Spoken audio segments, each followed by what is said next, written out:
Students ക്ലാസ്സുകളിൽ നിന്നും നന്നായിട്ട് ഫിസിക്സ് കെമിസ്ട്രി ഒക്കെ പഠിക്കാൻ പറ്റുന്നുണ്ടല്ലോ അല്ലേ?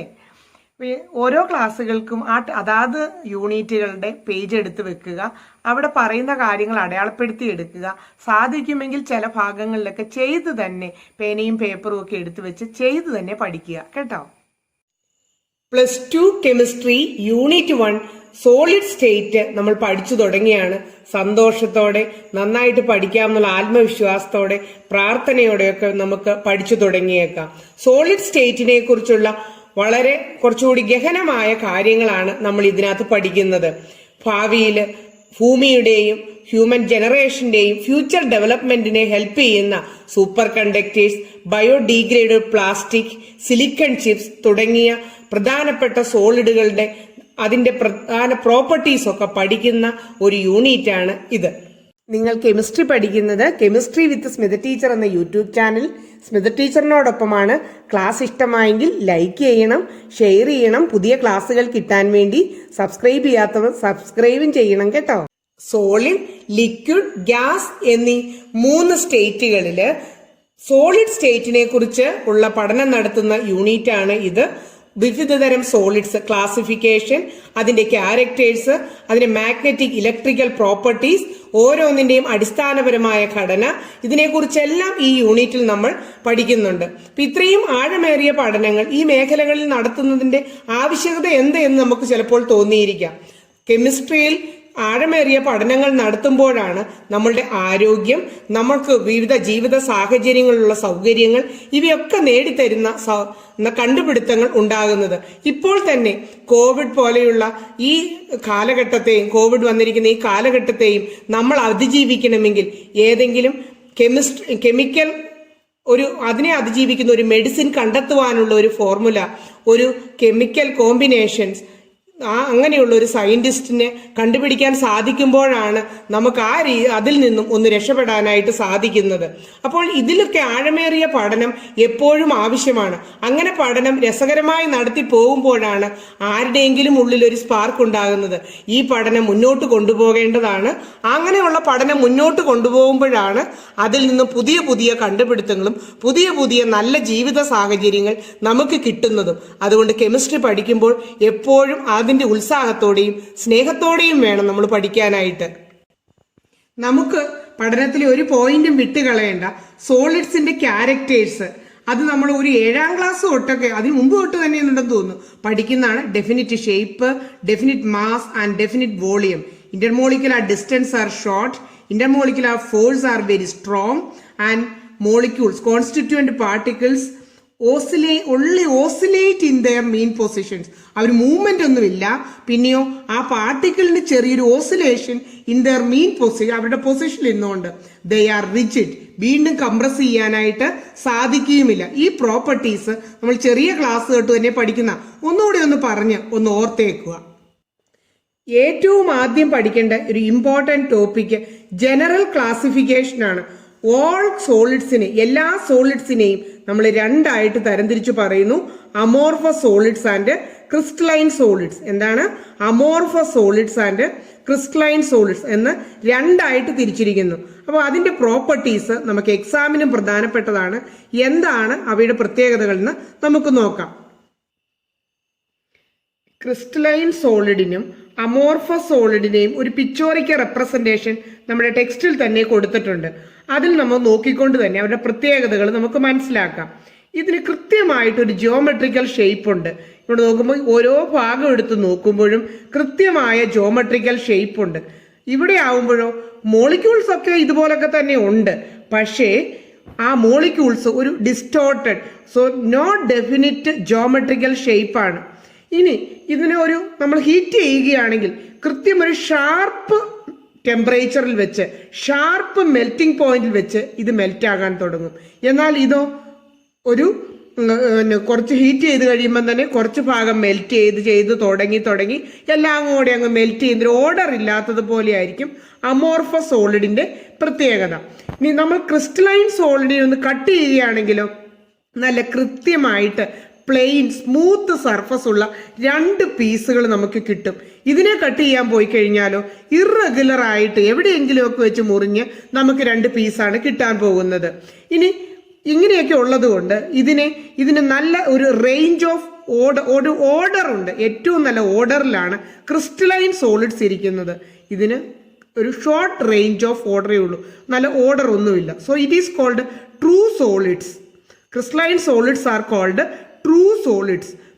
ഇതിനെ എന്ത് നമ്മൾ വിളിക്കും? Pseudo solids. സ്യൂഡോ ഒരു വേഷപ്പകർച്ച പോലെയാണ്, സോളിഡ്സ് അല്ല. അല്ലെങ്കിൽ സൂപ്പർ കൂൾഡ് ലിക്വിഡ്സ് എന്ന് പറയാറുണ്ട്. Super cooled liquids. ക്രിസ്റ്റലൈൻ സോളിഡ്സിന്റെയും അമോർഫസ് സോളിഡ്സിന്റെയും പ്രത്യേകതയുള്ള ഒരു ചാർട്ട് ഇവിടെ തന്നിട്ടുണ്ട്. ഇത് എക്സാമിന് വെരി വെരി ഇമ്പോർട്ടൻറ്റ്. നമ്മൾ പഠിച്ചു തുടങ്ങുമ്പോൾ നമ്മൾ നന്നായിട്ട് പഠിച്ചു, കാര്യങ്ങളെല്ലാം മനസ്സിലായി. എക്സാമിന് നമ്മുടെ പേപ്പറിലുണ്ടെങ്കിലും മറ്റുള്ളവർക്കൂടെ മനസ്സിലാവുള്ളൂ നമുക്ക് നല്ല വിവരമുള്ളതാണെന്ന്.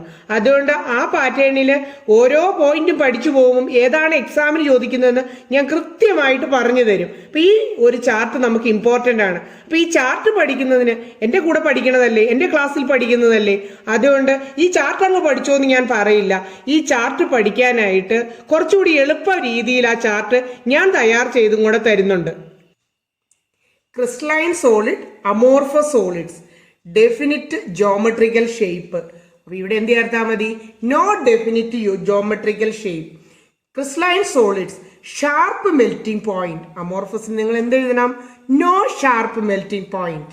When cut they split into 2 pieces. 2 tube ഒക്കെ കിടക്കുന്നു. 2 pieces with a plain and smooth surface. ഇവിടെയോ with irregular surface. ഇവിടെ എന്ത് എഴുതണം? they have definite heat. Fuse ചെയ്യുന്നതിന് ഒരു കൃത്യം ടെമ്പറേച്ചർ ഉണ്ട്. ഫ്യൂസ് ചെയ്ത് സോൾഡ് ആകുക, അങ്ങനെ കൃത്യം ടെമ്പറേച്ചർ ഉണ്ട്. they do not have definite heat of fusion. അടുത്ത point, anisotropic in nature and isotopic in nature എന്നാ പറഞ്ഞേക്കുന്നത്. ഞാൻ അവിടെ ചുമ്മാ അങ്ങ് പറഞ്ഞു വിടില്ല കേട്ടോ. കാരണം നിങ്ങളോട് അനൈസോട്രോപ്പി എന്താണെന്നും ഐസോട്രോപ്പി എന്താണെന്നും ചോദിക്കും. അങ്ങനെ ചോദിച്ചിട്ടും ഉണ്ട് പരീക്ഷയ്ക്ക്. അപ്പം അതുകൊണ്ട് ഇത് കഴിഞ്ഞിട്ട് ഈ പോയിന്റ് തീർന്നു കഴിയുമ്പോൾ ഞാൻ പറഞ്ഞു തരാം. ദെൻ ട്രൂ സോളിഡ് ആണെന്ന് പറഞ്ഞു തന്നായിരുന്നല്ലോ. Crystalline solids, true solid. They are pseudo solids and they are also called super cooled liquids. And they have crystalline have a long range of order and amorphous have a short range of order. Example, NaC. നമ്മൾ text തന്നു തന്നെ അങ്ങ് സൂചിപ്പിച്ചതാണ്. NaCl, quartz. ഇവിടെയോ glass ആണ് example ആയിട്ട് പറഞ്ഞേക്കുന്നത്. Quartz glass എന്നൊക്കെ പറഞ്ഞിട്ടുണ്ട്. ഗ്ലാസ് എന്തായാലും ഒരു സ്യൂഡോ സോളിഡ് ആണ്, അല്ലെങ്കിൽ സൂപ്പർ കൂൾഡ് ലിക്വിഡ് ആണ്. 1 മാർക്കിനും ചോദിക്കാം സൂപ്പർ കൂൾഡ് ലിക്വിഡ് എന്താണ്, അതാണ് ഗ്ലാസ് എന്ന്. അപ്പോൾ നമ്മുടെ ടെക്സ്റ്റിൽ ഈ ഗ്ലാസിനെ കുറിച്ച് ഒരു എക്സ്പ്ലനേഷനും പറയുന്നുണ്ട്. നമ്മുടെ ജനാലകളൊക്കെ ഒരു വേനൽക്കാലത്തെന്നില്ല, ഏത് കാലത്തായാലും നോക്കിയോളൂ, വിൻഡോ പാൻസ് ഡോർസിലൊക്കെയുള്ള glass panes in windows and doors, അവരുടെ താഴ്ഭാഗത്ത് at the bottom it found to be thicker. ആ താഴ്ഭാഗത്ത് കുറച്ച് കട്ടിയുള്ളതായിട്ട് കാണപ്പെടുന്നു. കാരണം എന്ത്? അതിന്റെ കാരണം glass can be considered as super cooled liquid ആണ്. എന്ത് പറ്റും? താഴേക്ക് ഒഴുകുന്ന പോലെ ആകും അല്ലേ? അപ്പൊ അതുകൊണ്ടാണ് this, because the glass flows down slowly and make the bottom portion slightly thicker. കുറച്ച് നാള് ഗ്ലാസ് ഇങ്ങനെ വെച്ചോണ്ടിരിക്കുമ്പോൾ ഗ്ലാസ് ഒരു ലിക്വിഡ് ആയിട്ട് ആക്ച്വലി ഒരു സ്യൂഡോ സോളിഡ് ആണ്, സൂപ്പർ കൂൾഡ് ലിക്വിഡ് ആണ്. സോ അതിങ്ങനെ ഒഴുകി വന്നതുപോലെ ഏറ്റവും ബോട്ടം പോർഷനിൽ ഒരു തിക്നെസ് ഉണ്ടായി വരും. സോ ഒരു ക്വസ്റ്റ്യൻ അവിടെ ഒളിച്ചിരിപ്പുണ്ട്. Glasses are considered, not glass considered as super cooled liquids. Explain എന്ന് ചോദിച്ചെന്നിരിക്കും. അപ്പൊ നമുക്ക് ഈ കഥയൊക്കെ പറഞ്ഞുകൊണ്ട് അങ്ങനെ എഴുതി വെക്കാവുന്നതാണ്. അനൈസോട്രോപ്പി ക്രിസ്റ്റലൈൻ സബ്സ്റ്റൻസിലുള്ളത് എക്സ്പ്ലെയിൻ ചെയ്യാൻ വേണ്ടി ഒരു പിക്ചോറിക്കൽ റെപ്രസെന്റേഷൻ ഇവിടെ കൊടുത്തിട്ടുണ്ട്. അതായത് അതിൽ 2 തരം പാർട്ടിക്കിൾ ഉണ്ടായിരുന്നു ആ ക്രിസ്റ്റലിൽ. ഇങ്ങനെ 2 തരം, ഇതിനിടയിൽ കൂടെ ഒരു ഗ്രീൻ ഡോട്ട്, അത് വേറൊരു പാർട്ടിക്കിൾ. അപ്പോൾ നമ്മളൊരു പ്രോപ്പർട്ടി, ഏതെങ്കിലും ഒരു പ്രോപ്പർട്ടി സച്ചാസ് റിഫ്രാക്റ്റീവ് ഇൻഡെക്സോ അങ്ങനെ എന്തെങ്കിലും ഒരു പ്രോപ്പർട്ടി, ഫിസിക്കൽ പ്രോപ്പർട്ടി നമ്മൾ മെഷർ ചെയ്യുകയാണ്. റിഫ്രാക്റ്റീവ് ഇൻഡെക്സ്, റെസിസ്റ്റൻസ്, അങ്ങനെ എന്തെങ്കിലും. അപ്പോൾ ഈ ഒരു ഡയറക്ഷനിൽ നോക്കിക്കഴിഞ്ഞാൽ അതിന്റെ പ്രോപ്പർട്ടി എന്ന് പറയുന്നത് എങ്ങനെയാണ് നോക്കിക്കുക. ഈ ഡയറക്ഷനിൽ അങ്ങ് നോക്കുവാണെങ്കിൽ ഇവിടെ ഒരു പാർട്ടിക്കിൾ, ഇവിടെ ഈ ഒരു പാർട്ടിക്കിൾ, ഇങ്ങനെ ഒരു പാർട്ടിക്കിൾ, ഇങ്ങനെ ഈ പാർട്ടിക്കിളെ ആ പാർട്ടിക്കിളിന്റെ ഒരു ഈ ഡയറക്ഷനിൽ ആ പ്രോപ്പർട്ടി എടുക്കുമ്പം ഈ പാർട്ടിക്കിൾ ഇവിടെ ഇരിക്കുന്നത് കൊണ്ടുള്ള ഒരു റിഫ്രാക്റ്റീവ് ഇൻഡെക്സ് ആയിരിക്കും അതിന് കിട്ടുക. ഇനി നമ്മൾ ഇവിടെ ഒരു ക്ലീവേജ് എടുത്തിട്ട് ആ ഭാഗത്തെ റിഫ്രാക്റ്റീവ് ഇൻഡെക്സ് നോക്കിയാൽ, ഒരു ഫിസിക്കൽ പ്രോപ്പർട്ടി നോക്കിയാൽ, ഏതെങ്കിലും ഒരു പ്രോപ്പർട്ടി നോക്കിയാൽ, ഇവിടെ നോക്കിക്കുക ഈ ഇത് മാത്രമേ ഉള്ളൂ, അല്ലെങ്കിൽ ഇതിനിടയ്ക്ക് നോക്കി ഇതിനും ഇടയ്ക്കായിട്ടാണ് ഇരിക്കുന്നത്. എന്തായാലും കറക്റ്റായിട്ട് അറേഞ്ച്മെന്റ് ഒക്കെ ആയിരുന്നു, പക്ഷെ പ്രോപ്പർട്ടീസ് പല സ്ഥലങ്ങളിൽ പലതാണ്. മനസ്സിലായല്ലോ? ഇവിടെ നോക്കിക്കഴിഞ്ഞപ്പോൾ ഇതിന് ഒന്നിടവിട്ട് ഇത് വന്നു. കറക്റ്റ് അറേഞ്ച്മെന്റ് ഒക്കെയാണ്, ഓർഡർ അറേഞ്ച്മെന്റ് ആണ്. പക്ഷെ ഇവിടെ അളക്കുന്ന ഫിസിക്കൽ പ്രോപ്പർട്ടി ഡിഫറെന്റ് ആണ്, ഇവിടെ അളക്കുന്ന ഫിസിക്കൽ പ്രോപ്പർട്ടിയും ഇതിൽ നിന്നും ഡിഫറെന്റ് ആണ്. അതായത് physical properties are different in different direction and that nature is called anisotropy. എക്സാമിന് ചോദിച്ചിട്ടുണ്ട് what is anisotropic. The physical properties of crystalline solids show different value, ഓരോ ഡയറക്ഷനിലും ഡിഫറെന്റ് വാല്യൂ ആയിരിക്കും. സെയിം ക്രിസ്റ്റലില് ഒരു ഡയറക്ഷൻ എടുക്കുന്ന വാല്യൂ ആയിരിക്കില്ല മറ്റേത് ഡയറക്ഷൻ എടുക്കുമ്പോൾ. This is because the arrangement of particle different in different direction. കറക്റ്റായിട്ട് അറേഞ്ച് ചെയ്തെങ്കിലും ഓരോ ഡയറക്ഷൻ നോക്കുമ്പോൾ അത് ഓരോ ഡിഫറെന്റ് അറേഞ്ച്മെന്റ് ആണ്, ഡിഫറെന്റ് ഡയറക്ഷൻ ഉള്ളത്. അപ്പൊ അതോടനുബന്ധിച്ച് നമുക്ക് ഐസോട്രോപിക്കും കൂടെ ഒന്ന് നോക്കിയേക്കാം. അപ്പൊ നിങ്ങൾക്ക് പഠിക്കാൻ എളുപ്പത്തിന് അതിന്റെ നോട്ട് ഞാൻ ഇതിന്റെ ഒരു ചെറിയ വ്യത്യാസം വരുത്തി എഴുതുള്ളൂ.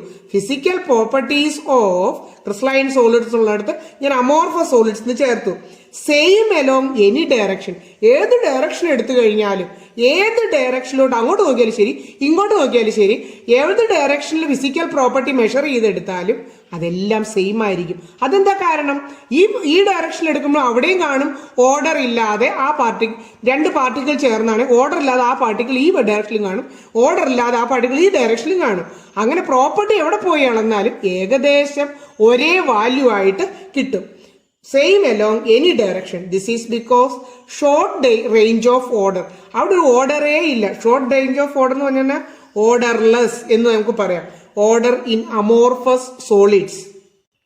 പരീക്ഷയ്ക്ക് ചോദിച്ചിട്ടുണ്ടെന്ന് ഉറപ്പുവരുത്താൻ വേണ്ടി ആ ചോദ്യം നിങ്ങളെ ഒന്ന് കാണിക്കുകയാണ്. നമ്മൾ ഇന്ന് പഠിച്ച ടോപ്പിക്കിൽ നിന്നുള്ളത് അറ്റ്ലീസ്റ്റ് 4 ഡിഫറൻസ് എങ്കിലും എഴുതുക.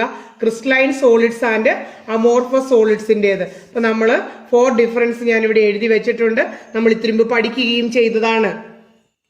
അടുത്ത ചോദ്യം ചോദിച്ചേക്കുന്നത് ഇൻകറക്റ്റ്. ക്വസ്റ്റ്യൻ ഒക്കെ ശരിക്കും നോക്കിക്കോണം കേട്ടോ. ഭയങ്കര ആത്മവിശ്വാസത്തോടെ പഠിച്ചു. കറക്റ്റ് ആണോ ഇൻകറക്റ്റ് ആണ്? ഇൻകറക്റ്റ് ആണ് സ്റ്റേറ്റ്മെന്റ് ആണ് ചോദിച്ചേക്കുന്നത്. അപ്പൊ ഇതിനകത്തുനിന്ന് ഇൻകറക്റ്റ് ഏത്?